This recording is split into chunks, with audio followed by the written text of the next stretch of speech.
우리는 지난 시간에 새 성전된 교회가 어떻게 이루어져 가는가를 공부했습니다. 교회는 외형적인 건물이나 제도가 교회를 말하는 것은 아닙니다. 얼마나 모인 성도들이 마음을 합하고 하나님께 기도하는가, 그것이 중요함을 배웠죠. 그러나 아무리 많은 사람이 모여서 마음을 합하고 기도한다고 해도 그것만으로 교회가 될 수 없습니다. 성전에 하나님이 거하셔야만 성전이 될 수 있듯이 바로 교회에 성령께서 임하셔야만 교회가 교회될 수 있는 것입니다. 그런데 오늘 말씀에서 드디어 이 마가의 다락방에 성령이 임하게 되었습니다. 성령이 임하심으로 비로소 초대교회가 탄생하게 된 것입니다. 그러면 성령이 교회에 임하게 되었을 때 구체적으로 어떤 일들이 일어나게 됩니까? 본문 말씀을 통해서 우리가 성령의 역사를 배울 수 있습니다. 우리가 이를 잘 배워서 교회의 주인이신 성령을 힘입어서 봄학기 개척 역사를 힘써 감당할 수 있기를 기도합니다. 자, 1절을 보겠습니다. 때는 유대의 3대 명절 중에 하나인 오순절이었습니다. 오순이란 말은 50일을 말합니다. 수는 10개를 말하고 50일을 말하는데, 이날은 이제 이스라엘이 애굽에서 이제 출애굽했을 때 6월절 절기를 지내죠. 그 다음 날로부터 해가지고 50일이 지난 날을 말합니다. 이날은 이스라엘이 광야에서 그 시내산에서 모세를 통해서 율법을 받은 날입니다. 그래서 그것을 기념해서 오순절로 지내고 있습니다. 이날은 아까 얘기했듯이 출애굽 후에 49일이 지난 그 안식일 7번을 지낸 날이라고 해서 칠칠절이라고도 하고, 또 이때가 보리나 밀을 수확해서 감사제를 드리기 때문에 맥추절이라고도 말하고 있습니다. 요일로 본다면은 7 안식일 뒷날이기 때문에 어떤 날이죠? 일요일, 오늘과 같은 일요일이었습니다. 오순절은 이스라엘의 3대 명절 중에 하나로 그 남자 12살 이상의 남자는 누구나 의무적으로 다 예루살렘에 이 명절을 지내러 오게 되었습니다. 그래서 이스라엘에 사는 사람들뿐만 아니라 주변의 나라에 살던 유대인들, 또 유대교를 믿는 사람들이 다 예루살렘에 몰려왔습니다. 명절을 맞은 예루살렘은 온통 축제 분위기였을 것입니다. 그 거리에서는 사람들로 막 복잡거리고 이렇게 장사도 막 포항이 되고 막 아주 축제 분위기였을 거예요. 근데 그런 분위기에서도 이 120명의 성도들은 정말 그 좁은 다락방에서 모여서 합심하며 기도하고 있었습니다. 자, 이때 무슨 일이 일어납니까? 2절과 3절을 보십시오. 모두가 기도하고 있을 때 갑자기 하늘로부터 급하고 강한 바람 같은 소리가 있었습니다. 그리고 그 소리는 그들이 앉은 온 집에 가득할 정도가 되었습니다. 급하고 강한 바람 같은 소리이기 때문에 아주 요란했겠죠. 우르르르 막 하는 소리가 막 온 집안에 좀 울렸을 것 같습니다. 그리고 난 후에는 천장 위에 큰 불이 보였습니다. 큰 불이 나타나더니 그 불이 현처럼 샥 갈라지더니 각 사람의 머리 위에 불이 머물러 있었습니다. 자, 이 모습은 성령께서 처음 교회에 임하는 모습을 말해주고 있습니다. 이 모습은 바로 성령께서 장차 어떤 일을 행하실 것인가를 우리에게 보여주는 것입니다. 우리가 이걸 문자적으로 그대로 해석할 것이 아니라 그 의미를 좀 생각해 볼 필요가 있습니다.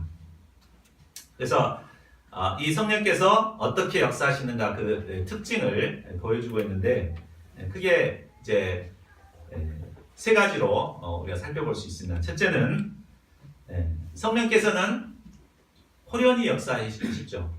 아무도 모를 때, 아무도 기대하지 않고 있을 때, 모르고 있을 때 갑자기 역사하신 것을 볼 수 있습니다. 성령께서는 이처럼 갑자기 역사하십니다. 요한복음 3장에서도 보면 예수님께서 성령을 설명할 때 바람에 비유를 하죠. 그래서 바람이 임으로 불매 어디서 와서 어디로 가는지 알지 못한다. 바람이라는 것은 도대체 이쪽에서도 불다가 저쪽에서 불다가 막 하니까 우리가 예측할 수 없는 거예요. 마찬가지로 성령께서도 우리 인간이 예측할 수 없어요. 잘.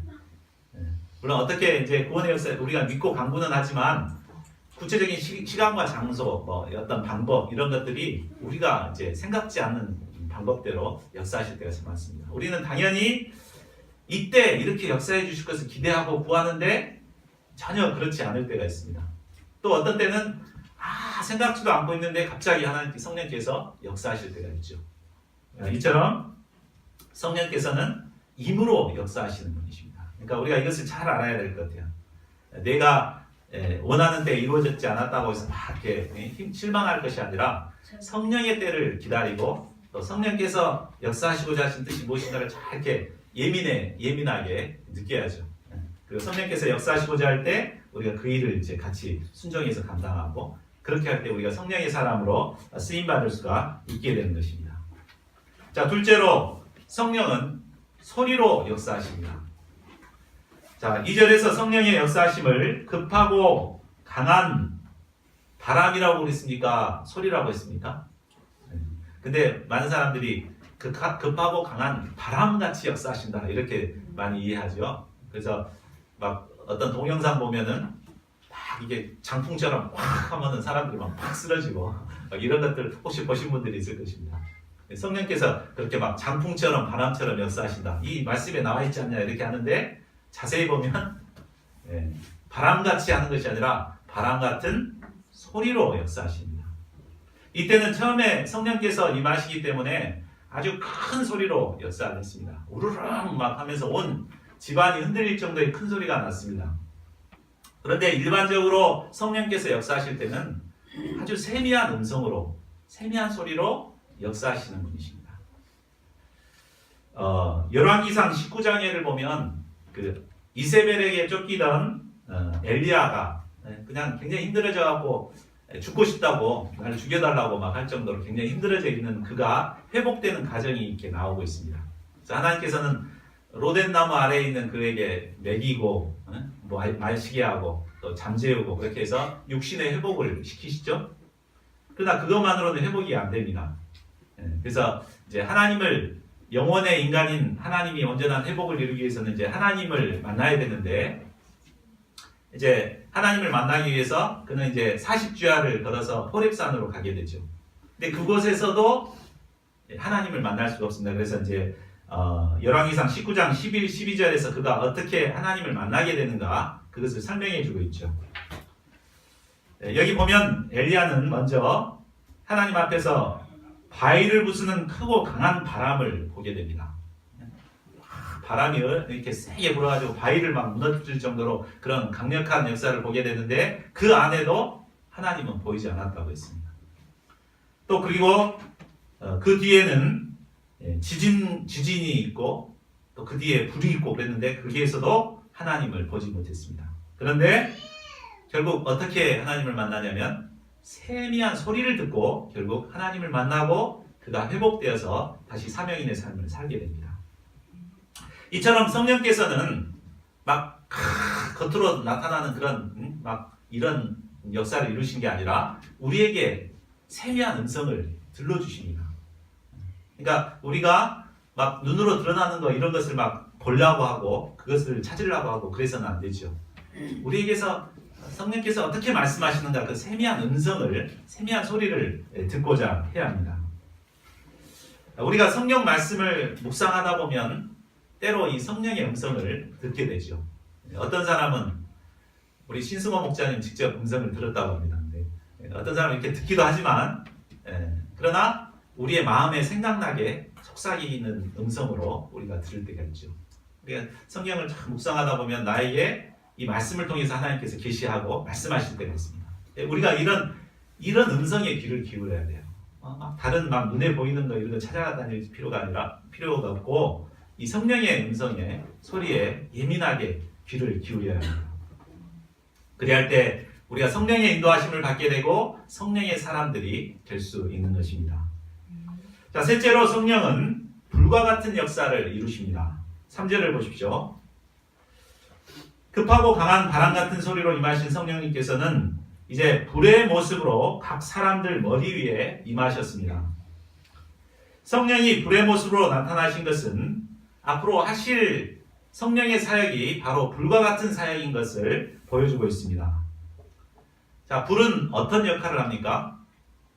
그것도 세 개로 한번 나눠봤는데, 첫 번째는 불은 모든 더러운 것들을 태워버리고 정결케 하는 역사를 합니다. 그렇죠? 막 쓰레기들 다 모아갖고 이렇게 태워버리면 그 쓰레기 다 없어지고 재만 남잖아요. 이처럼 불은 모든 더러운 것들을 태워버립니다.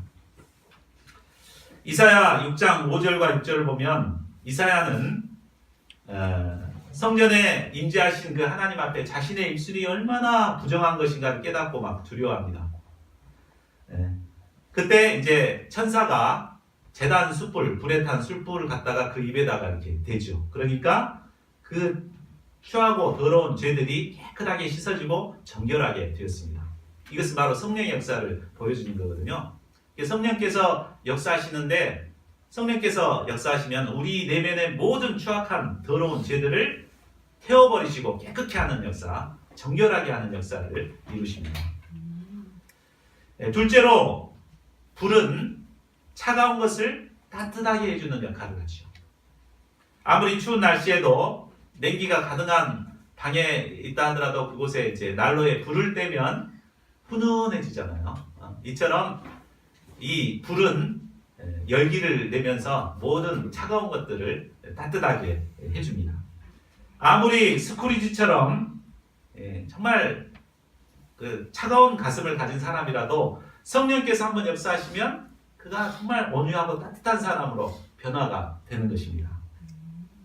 성령께서 역사하시면 도저히 용서할 수 없었던 원수도 용서할 수 있게 됩니다. 도저히 품을 수 없었던 사람도 사랑으로 품고 섬길 수가 있는 것입니다. 또한 성령께서 역사하시면 냉담하고 소심하고 이렇게 냉랭했던 사람들이 열정의 사람들로, 불의 사람들로 변화되게 됩니다. 성령께서는 이런 불과 같은 역사를 이루십니다. 또 셋째로 불은 어둠을 밝히는 역할을 합니다. 칠흑 같은 어두운 동굴을 들어가려면 횃불을 준비하잖아요. 그래서 횃불을 들고 이렇게 들어갈 때 어둠이 이렇게 물러가고 그 길을 찾아서 갈 수가 있는 것입니다. 이처럼 성령께서도 불의 빛의 역할을 하십니다. 그래서 정말 어두운 가운데서 내가 어디로 가야 할지, 내 모습이 어떤 모습인지도 모를 때 성령의 불이 딱 임하게 되면 내가 어떤 모습인지도 깨닫게 되고 내가 어디로 가야 할지 그 길도 보이게 되는 것입니다. 세상 사람들은 과학의 발달로 밤에도 불을 켜놓고 환한 대낮처럼 살아가고 있지만 사람들의 내면은 칠흑같이 어두움 가운데 방황하고 있습니다. 그래서 내면에 자신이 어떤 존재인지도 깨닫지 못하고 내가 분명히 어디서 왔는지도 잘 모르겠고 또 어디로 가야 할 건데 어디로 가야 할지도 모릅니다. 이 어둠에 사는 사람들의 현실이죠. 그리고 내면에는 어둠의 요소들인 허무, 무의미, 절망, 두려움 이런 어둠의 세력들의 지배를 받고 살아갑니다. 그러나 이런 사람의 내면에 성령이 임하게 되면 빛이 비치게 되죠. 그래서 자신의 문제를 깨닫고 내가 어디로 가야 할 건지 방향도 생기고 그 길을 찾아 갈 수가 있게 되는 것입니다. 이처럼 성령은 불처럼 우리에게 역사하십니다. 그래서 우리의 내면의 더러운 죄악을 깨끗게 하시고 또 이제 정말 냉랭했던 가슴을 뜨겁게 해주시고 그리고 빛으로 우리에게 역사하시는 분이십니다. 이런 성령이 초대교회에 임하게 되므로 비로소 이 초대교회가 탄생하게 된 것입니다. 그리고 이 교회를 통해서 사도행전의 새 역사가 시작되게 된 것입니다. 저희 교회 가운데도 이런 성령께서 임하셔서 우리를 통해서 이런 개척의 역사, 사도행전의 역사가 흥황하게 일어날 수 있기를 기도합니다. 자, 그러면 성령의 임재를 경험한 초대교회 성도들에게는 어떤 놀라운 일이 있게 됐습니까? 자, 4절을 보겠습니다. 그들이 다 성령의 충만함을 받고 성령의 말하게 하심을 따라 다른 언어들로 말하기를 시작했습니다. 자, 여기서 다른 언어로 말했다는 것은 방언인데, 이것은 고린도전서 14장에 나오는 방언의 은사와는 전혀 다른 것입니다. 그 14장에 나오는 방언의 은사는 방언을 해도 자기가 그 뜻을 몰라요. 또 듣는 사람도 그 뜻을 모릅니다. 그러니까 통역의 은사를 받도록 그렇게 권면하잖아요. 근데 여기서는 전혀 지금 그렇지 않죠. 성령 충만함을 받은 제자들이 분명한 자기가 뭘 전해야 될까, 하나님의 크신 일을 전하고자 하는 뜻을 가지고 입 바깥에 말을 내뱉었는데, 그 말이 히브리 말로 내뱉었는데 전혀 다른 말로, 헬라어나 다른 사람들이 들을 수 있는 말로, 그것도 막 오리지널 네이티브 스피커의 말로 이렇게 전달이 된 것입니다. 그러니까 내가 한국말로 이렇게 하겠다 하고 한국말을 하겠는데 유창한 영어가 막 나오고 중국어가 막 나와가지고 그 본토 사람들이 정말 정확하게 그 내 메시지를 이해할 정도가 이렇게 돼버린 거예요. 아주 놀라운 일이죠. 예. 제자들은 외국어라고는 배워본 적이 없는 갈릴리 촌사람들이었습니다. 또한 지금까지 그들은 명절이지만 밖에도 못 나가고 두려워서 이제 마가 다락방에 떨고 있던 자들입니다. 그들은 심령이 막히고 입이 막혔던 자들입니다. 그러나 성령께서 그들에게 충만하게 임했을 때 그들은 이런 내면의 두려움과 자의식을 극복하고 담대히 유창한 외국어로 복음을 전하게 된 것입니다. 언어의 한계를 뛰어넘어서 세계 선교의 역사를 감당하게 된 것입니다. 이처럼 성령께서 우리에게 임하게 되면 우리는 언어의 한계를 뛰어넘어서 담대히 복음을 전하게 됩니다. 우리도 선교하고 싶은 마음이 있죠. 근데 이 언어 문제 때문에 다 걸려서 선교사로 가기가 두렵습니다. 그러나 성령께서 임하게 되면 언어를 정복하게 되고 또 이방인들에게 그들이 하는 말로, 그들이 이해할 수 있는 말로 복음을 전하는 선교 역사를 이루게 되는 것입니다. 참, 우리는 봄학기가 시작됐지만 캠퍼스에 나가기가 참 두려울 때가 있습니다. 그것은 이제 캠퍼스 세력이 워낙 불신의 세력이 강하기 때문에 뭐 말을 해도 알아듣지도 않고 막 반발하고 이렇게 하니까 말 꺼내기가 두렵죠. 그러나 성령께서 역사하시면 우리가 두려움 없이 그들에게 메시지를 전할 수가 있고 또 그들도 그 메시지를 이해할 수가 있습니다. 성령께서 역사하시면. 그러니까 우리가 상황과 형편을 보고 두려워할 것이 아니라 우리가 이 성령을 믿고 성령을 의지해서 캠퍼스에 나가 복음을 전해야겠습니다. 자, 그런데 중요한 것은 이제 성령의 충만함을 받았을 때 이런 일들이 일어났잖아요. 그래서 이제 성령의 충만함을 받는 것이 중요하죠. 우리가 어떻게 성령의 충만함을 받을 수 있을까요?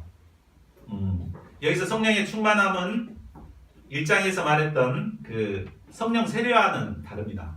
성령 세례는 우리가 예수님을 주로 고백하는 자들, 예수님을 믿고 영접하는 자들에게 하나님께서 선물로 주시는 거거든요. 그래서 이것은 한 번 그 세례로서 한 번 영원토록 우리 안에 거하십니다. 그러니까 우리가 예수님을 주로 고백한 사람들의 내면에는 다 성령께서 거주하고 계셔요.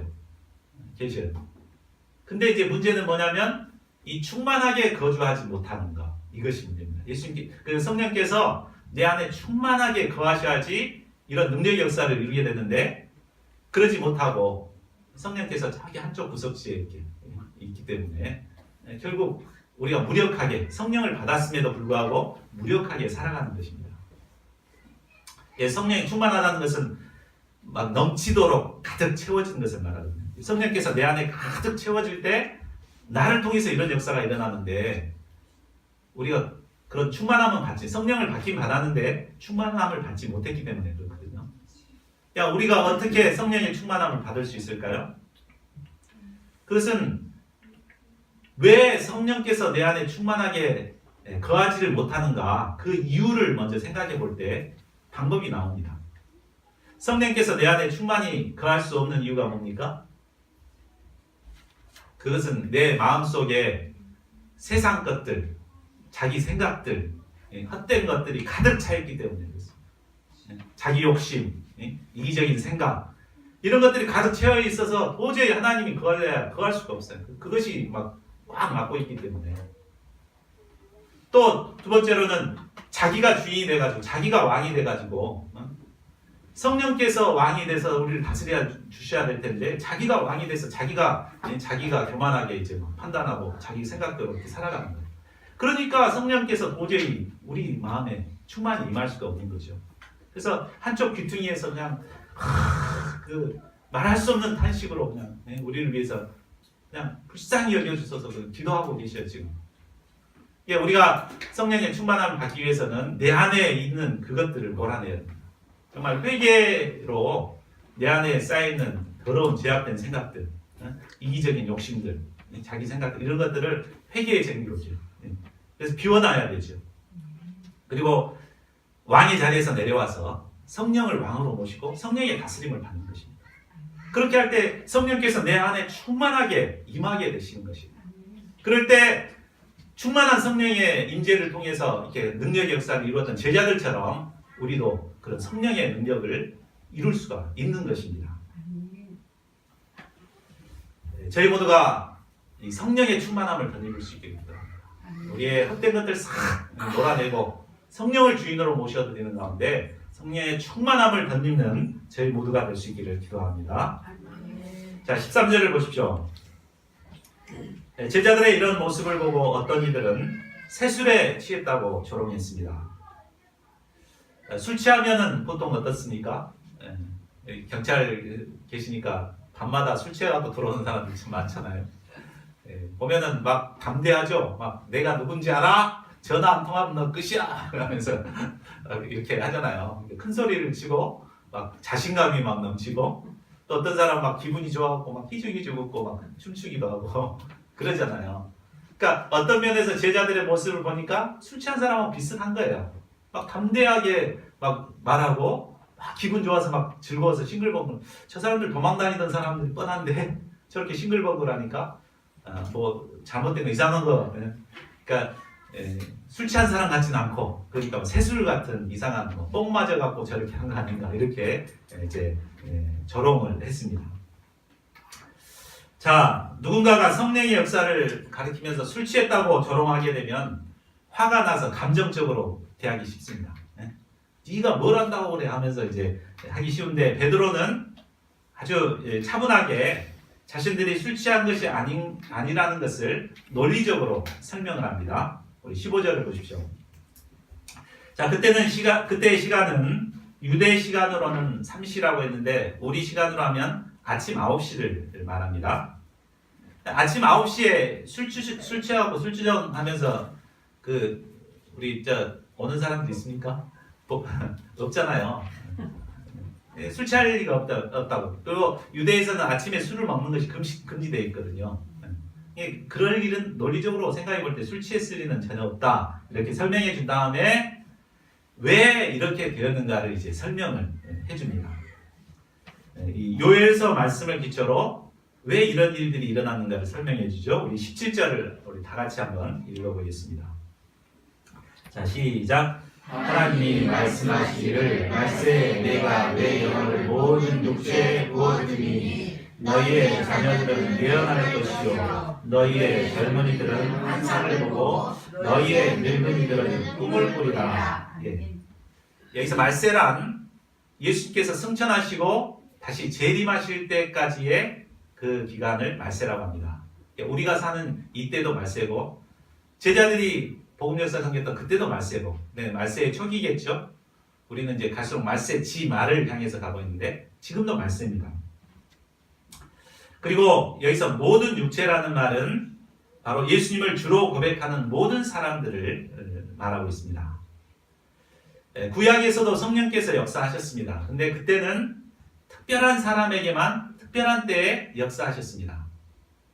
그런데 신약 이제 말세 시대에는 하나님께서 예수님을 주로 고백하는 모든 자에게는 아낌없이 성령을 부어주신다고 했습니다.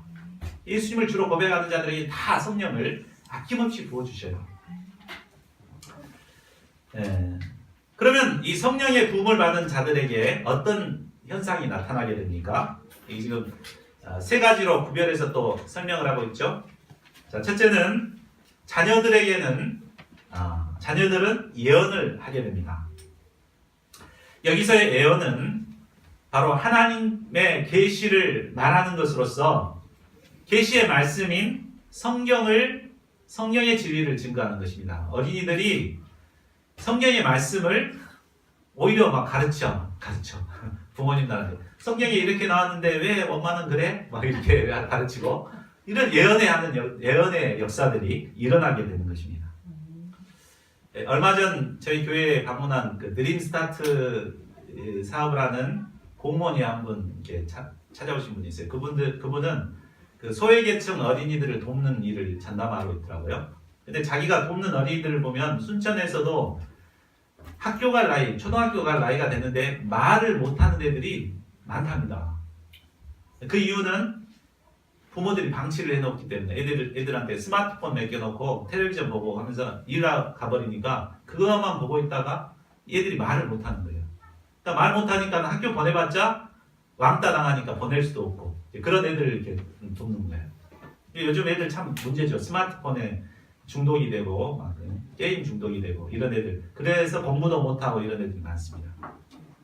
근데 이들 물론 이제 의사의 도움을 받아서 치료해야 되겠지만 그러나 이들에게 성령이 임하게 되면 진리를 깨닫게 되고 복음의 말씀을 증거하는 자들로 변화되는 것입니다.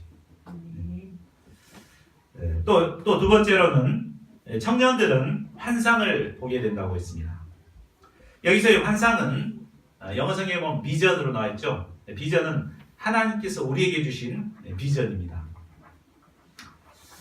오늘날 젊은이들은 비전이 없이 살아가고 있습니다. 캠퍼스에 나가서 이렇게 학생들 만나보면 전부 오로지 그 취업에만 얽매여 있죠. 그래서 취업도 안 되니까 이제 모든 걸 포기하기 시작합니다. 그래서 3포 시대, 5포 시대, 막 이제 많으니까 다포 시대라고 그러잖아요. 특히 우리 순천대 캠퍼스에는 지방대생들로서 이런 열등의식, 어떤 소원과 비전도 없이 그냥 부모 그냥 그늘 밑에서 즐기며 놀고 이렇게 그냥 살아가는 학생들이 참 많습니다. 그러나 이런 그들에게 성령이 임하게 되면 비전의 사람들로 바뀌게 됩니다. 제가 참 대학생 진로 상담실이라는 것을 내놓고 막 자신 있게 와라 내가 도와주겠다 막 이렇게 얘기하잖아요. 내가 누구 백 믿고 이러겠습니까? 성령께서 그들에게 비전을 주시면 변화되기 때문에 그런 믿음을 가지고 돕는 거예요. 그동안 우리가 순천대 캠퍼스 양대를 이제 꾸준히 도와봤는데 대부분 학생들이 이제 지방대생이다 보니까 열등의식 이런 것에 막 찌들려 가지고 오거든요. 그러나 꾸준히 말씀을 공부하고 그들에게 성령이 들어가면 그들이 변화가 돼요. 그래가지고 전공을 승리하고 장학생이 되고 이제 어떤 사람들은 이제 선교사로까지 살아가는 역사를 보게 됩니다. 우리가 잘 아는 제가 도왔던 그 홍경식이라는 사람 있잖아요. 홍경식 목자. 거기는 제가 처음 만날 때 캠퍼스에서 그 중간고사 볼 때였거든요. 다들 공부한다고 막 들어가 있는데 혼자 크게 있더라고요. 물어봤더니 시험 볼 시간인데 시험을 안 보고 나와 있어.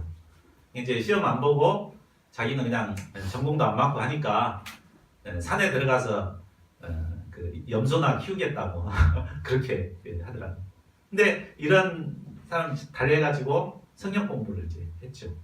그랬더니 그 비전을 다니게 되고 전공을 승리하게 되고 전공을 장학생으로 승리하게 되고 졸업해가지고 시험을 봤는데 공무원, 구급 공무원 두 군데를 다 합격했어요. 지방직하고 행정직, 국가행정직 두 군데를 합격해가지고 어디를 갈까 골라서 갈 정도로 이렇게 정말 무기력했던 사람이 비전의 사람으로 변화되는 역사들이 있습니다.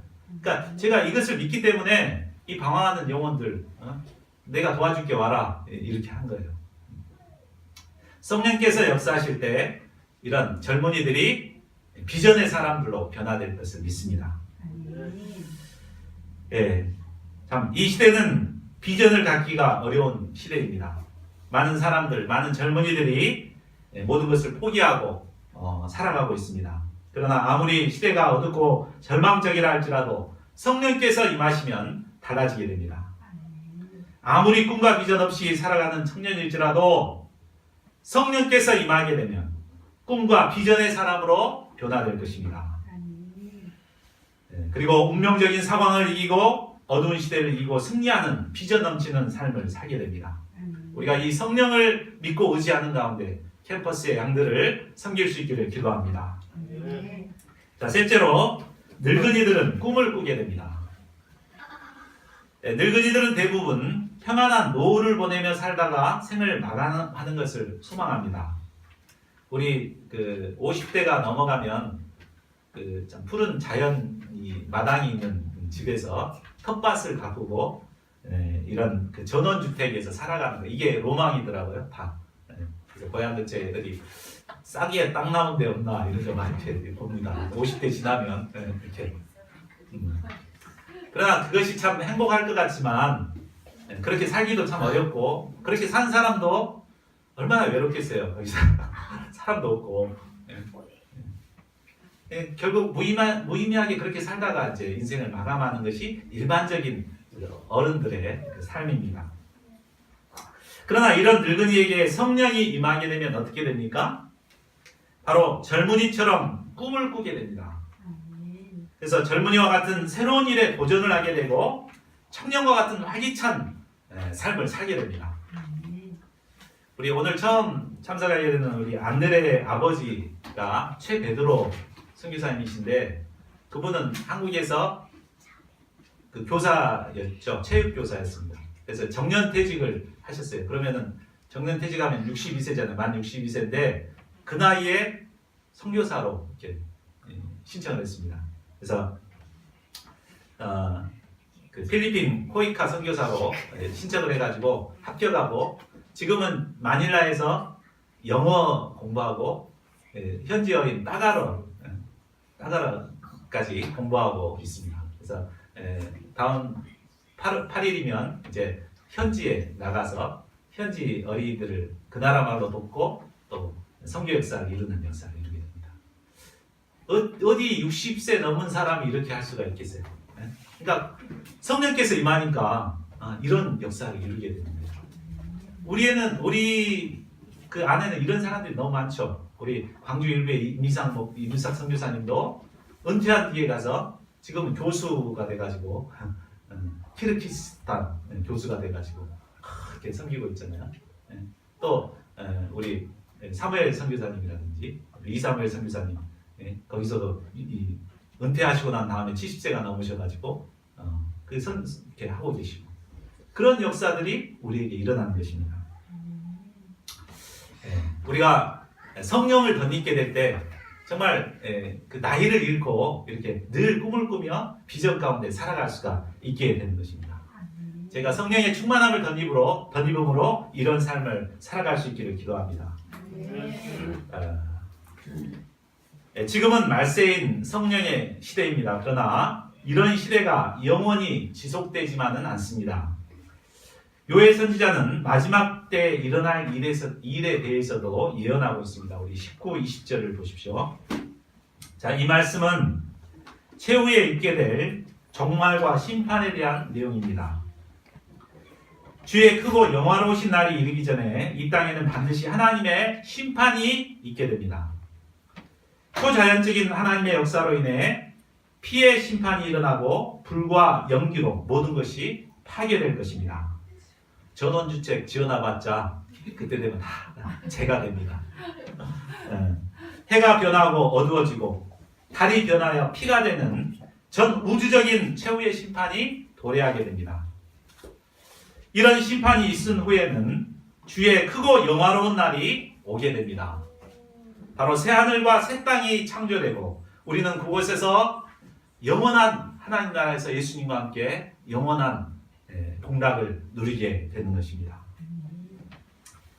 자, 그러면 이처럼 무서운 하나님의 심판에서 어떤 자들이 구원을 얻게 됩니까? 우리 21절을 함께 읽어보겠습니다.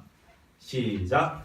누구든지 주의 이름을 부르는 자는 구원을 받으리라 하였느니라. 하나님의 무서운 진노와 심판 가운데서도 주를 부르는 성도들은 구원을 받게 됩니다. 주를 부르기 위해서는 어떻게 해야 됩니까? 예수님이 바로 주요 그리스도가 되신다는 사실을 영접해야 되죠. 그리고 영접하기 위해서는 바로 성령의 도우심이 필요합니다.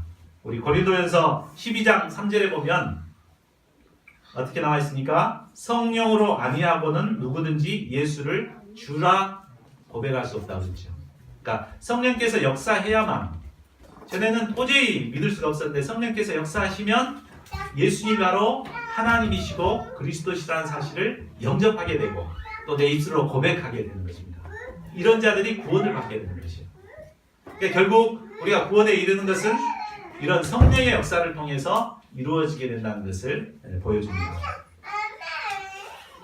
이 시간 영원한 심판 가운데서도 우리를 구원에 이르게 하시는 성령님을 인하여 감사와 찬양을 드립니다. 자, 결론을 맺겠습니다. 마가 다락방에서 기도하는 성도들에게 성령께서 임하심으로 드디어 새 성전인 교회가 탄생하게 되었습니다. 성령은 우리의 모든 더러운 죄를 태워서 정결하게 하시는 불같은 분이십니다. 성령께서 우리에게 충만하게 임할 때 어떤 연약한 자들일지라도 입을 열어 담대히 복음을 증거하게 됩니다. 무엇보다 성령이 우리에게 임하게 되면 아무런 소망 없이 살아가는 자들도 꿈과 비전의 사람으로 변화됩니다.